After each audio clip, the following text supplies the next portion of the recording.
Pauta número 2, né, vamos falar da confusão lá no Paraná. O ministro da Justiça e Segurança Pública, Anderson Torres, determinou que a Polícia Federal investigue uma produção... Desculpa. Esse é o vídeo que começou a circular durante a semana, né, de uma produção cinematográfica em que um personagem semelhante ao presidente Jair Bolsonaro participa de uma motociata e sofre um ataque. Isso está circulando nas redes sociais. São vídeos, são fotos que estão circulando, e o personagem com a faixa presidencial aparece caído no chão e sujo de sangue, aparentemente depois de ter sido vítima de um ataque durante a motociata. Algumas postagens afirmaram que seria uma produção da Rede Globo. Em nota, a emissora negou que tivesse participação e indicou que seriam cenas do filme A Fúria, do cineasta Rui Guerra. Mas a Globo confirmou que é acionista do Canal Brasil, que teria participação minoritária nessa produção. As imagens começaram a circular justamente na semana em que partidos de oposição se reuniram com o ministro Alexandre de Moraes, do STF, para entregar uma representação em que acusam Bolsonaro de disseminar discurso de ódio e incitar a violência. Alexandre de Moraes deu 48 horas para que o presidente se manifestasse. O prazo, inclusive, acabou hoje. Vamos ver o que o presidente disse na live semanal. Falta de consideração, parece que faz para mostrar, olha, eu sou togado aqui, ó, você vai me receber e fazer o que eu quero, senão minha caneta está aqui. Olha, essas questões aí levam a conflitos entre poderes. Daqui a pouco vão falar que eu estou atacando o Supremo Tribunal Federal. Isso aqui é um ataque. Isso aqui, me permita, é uma covardia. Uma covardia. O que faz aqui? 48 horas para se manifestar sobre acusações de incitação à violência. Constantino, eu me lembro de vários artigos, de várias notas em jornal, né, desejaram a morte do Bolsonaro por Covid, por tiro no peito, guilhotina, enforcado. Quem, afinal de contas, dissemina discurso de ódio, Consta? Então, Lacombe, é óbvio que o que mais chama atenção nesse caso aí é o duplo padrão, né? É o famoso e se. E se fosse um vídeo que tivesse participação, ainda que minoritária, de um veículo de comunicação mais independente, ou até, digamos, associado a Bolsonaro, que o Lula é retratado de alguma forma sendo alvo de um ataque desses e indo a óbito, né? A gente sabe o que aconteceria em termos de narrativas, de manchete do próprio Globo, da Folha, do Estadão e blá blá blá, né? Então, o que mais choca é o duplo padrão. Veja, eu até vi, por exemplo, repercussões, o ex-ministro Ricardo Salles falando que isso sim devia ser proibido e que, além do mais, esse cineasta nem brasileiro esse sujeito aí, ele usou lá uma sigla, né, FDP, para se referir a ele. Eu sou a favor da liberdade de expressão, ainda mais artística, né? Pode ser um lixo, você pode considerar a arte algo tosca, algo tosco, mas às vezes é um fetiche, às vezes o sujeito cria a literatura, o filme, porque ele justamente quer dar vazão a um desejo que ele não pode colocar em prática. Então, nesse sentido, eu sou pela liberdade. Eu acho que deveria poder fazer filme, ficção, onde o cara vai lá e coloca lá os fetiches dele, mata o presidente, se ele quiser, no filme, no livro. Agora, não venham fazer depois duplo padrão, dizer que o bolsonarismo é que tem discurso de ódio e tudo mais. Essa provocação ridícula do ministro Alexandre de Moraes, né, 48 horas para se manifestar em relação ao discurso de ódio. Melhor do que a resposta na live foi o tweet do presidente Bolsonaro, né, que pegou essa mensagem, essa chamada, né, que o ministro dava há 48 horas, e ele falou assim, eu manifesto que sou contra. E acabou. Aliás, o Bolsonaro essa semana estava um tanto zoeira, né? Tem aí o caso da Anitta, que a gente vai falar mais à frente, mas ele estava um tanto zoeira, com a Zélia Duncan, né, confundindo tripé com fuzil, ele estava brincalhão, e eu acho isso um estilo bom. Eu acho que quando ele vai lá e leva ao ridículo a mensagem do Alexandre de Moraes, né, isso sim expõe o grau de patetice em que chegou o nosso STF. Quer dizer, é a melhor forma, virou chacota, é a melhor forma de lidar com essa turma mesmo togada que se acha muito especial. 48 horas para chegar. É óbvio que eles estão atrás de uma narrativa, né? Reforçar a narrativa do Randolfo Rodrigues, né, e companhia, de que o Bolsonaro faz discurso de ódio, tentaram associar, vamos falar também, aquele caso lá em Foz do Iguaçu ao presidente e tudo mais. Quer dizer, a turma que fala, vamos bater neles nas urnas ou nas ruas, a turma que fala, vai ter que morrer gente, vai ter que morrer gente. Essa turma, né, que enaltece, agradece, diz que tem uma dívida de gratidão que dinheiro não paga, com um cara que empurrou o outro em direção ao caminhão e teve traumatismo craniano, essa gente tentar posar de pacifista, são os pacifistas de Araque. Né? Então, de novo, discurso de ódio não é Bolsonaro ou bolsonarismo que expõe, não. É jornalista na Folha de São Paulo falando por que seria bom para o Brasil se o Bolsonaro morresse. E o cara se acha um iluminado, o cara se acha um racionalista, um seguidor dos filósofos franceses. É mesmo, é um jacobino que mandaria para a guilhotina seus desafetos políticos, né, em nome da razão. Quer dizer, é uma turma perigosa. E essa turma perigosa, agressiva, violenta, que faz esse tipo de coisa, que já jogou bola com a cabeça do presidente à guisa de pelota, né? Uma réplica da cabeça do presidente, essa turma fala do outro lado como se fosse violento e perigoso. A turma global que fala, o meu desejo é esfregar o rosto do presidente num asfalto quente. Né? Então, essa turma que está exposta. E, de novo, né? Vamos ir pelo caminho de censura, não, gente.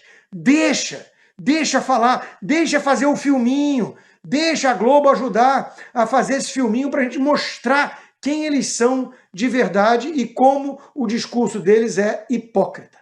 Mas é impressionante como o Alexandre de Moraes e sua turma não enxergam, né? Isso que você citou, eu escrevi sobre isso na Gazeta. Vamos fuzilar, do Mauriase do PCB falou isso, vai ter que derramar sangue, Benedita da Silva, o Zé Dirceu, né? Quem não estiver com a gente vai apanhar nas ruas. Então, essa incapacidade de enxergar o discurso de ódio de um lado é que irrita, né, Ana? E tem também o que Lula disse em abril desse ano, vou abrir aspas aqui para o ex-presidiário.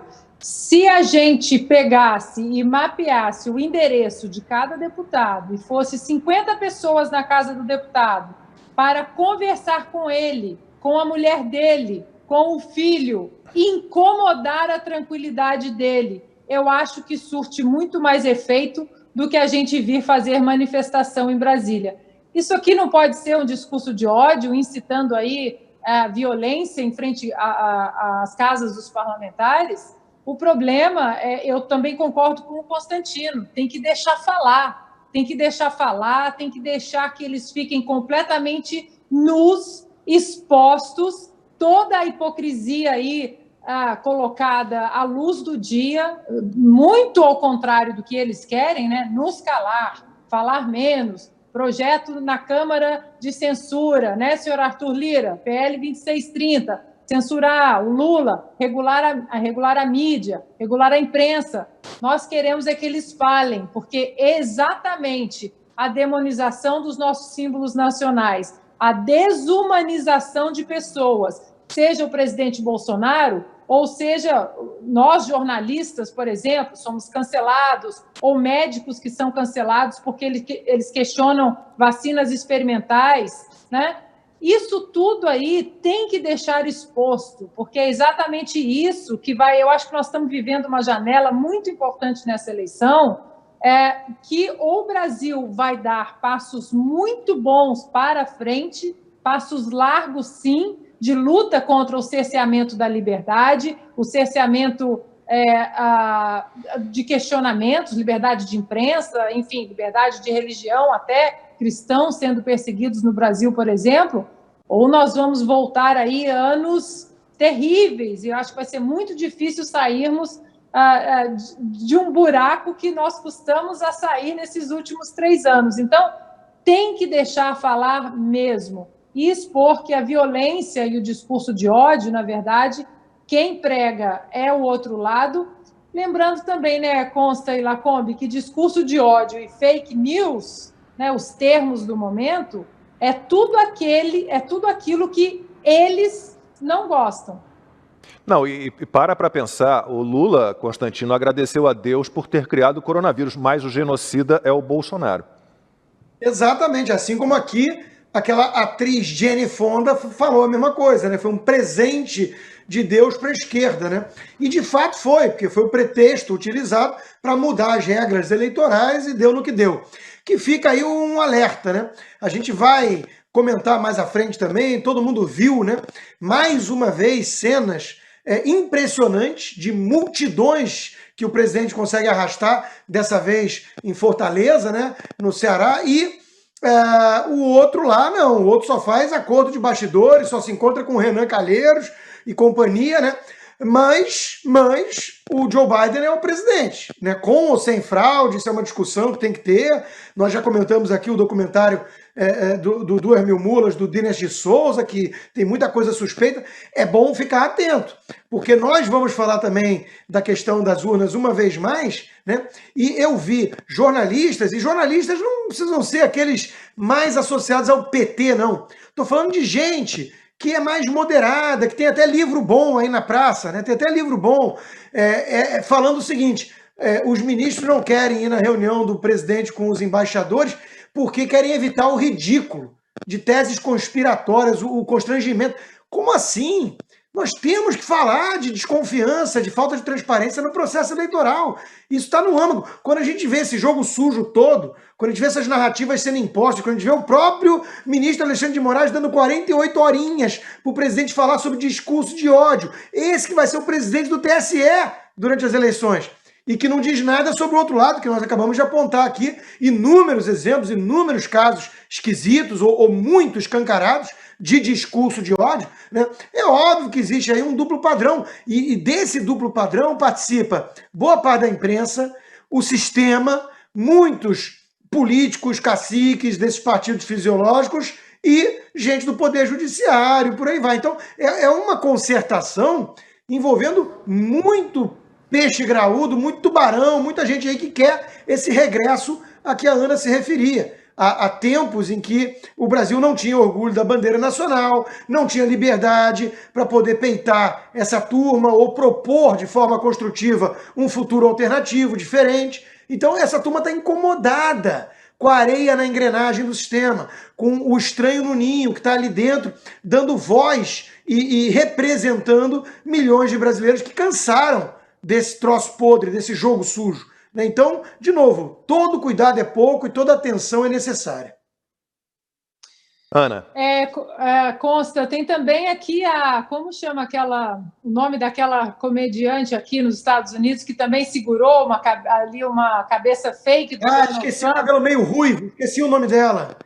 Toda ensanguentada a cabeça e falando que aquilo era uma peça de arte, era liberdade de expressão. Realmente, é liberdade de expressão. Agora, imaginem se os cineastas aí ou os produtores que estão... Imagina ser Obama. Imagina no Brasil se fosse o Alexandre de Moraes aí com um tiro no peito, com a toga ensanguentada. Imagina se fosse essa a encenação de um filme. Era uma guerra ali no Brasil, né? E nós estamos falando de um ministro do STF que fala em discurso de ódio, que fala em fake news, mas que continua perseguindo, por causa de muito ódio, um jornalista que está exilado aqui nos Estados Unidos, o Alan dos Santos, por puro ódio, por pura perseguição pessoal. É um ministro que fala em fake news, mas que não abre a boca para falar ou para, pelo menos, tentar consertar o que outro ministro disse, o Barroso, em relação às cédulas de papel, que o brasileiro estava pedindo a volta das cédulas de papel. Isso nunca foi verdade. E, Ana, já que você mencionou o Alan dos Santos, eu acho importante aqui uma pequena nota de rodapé.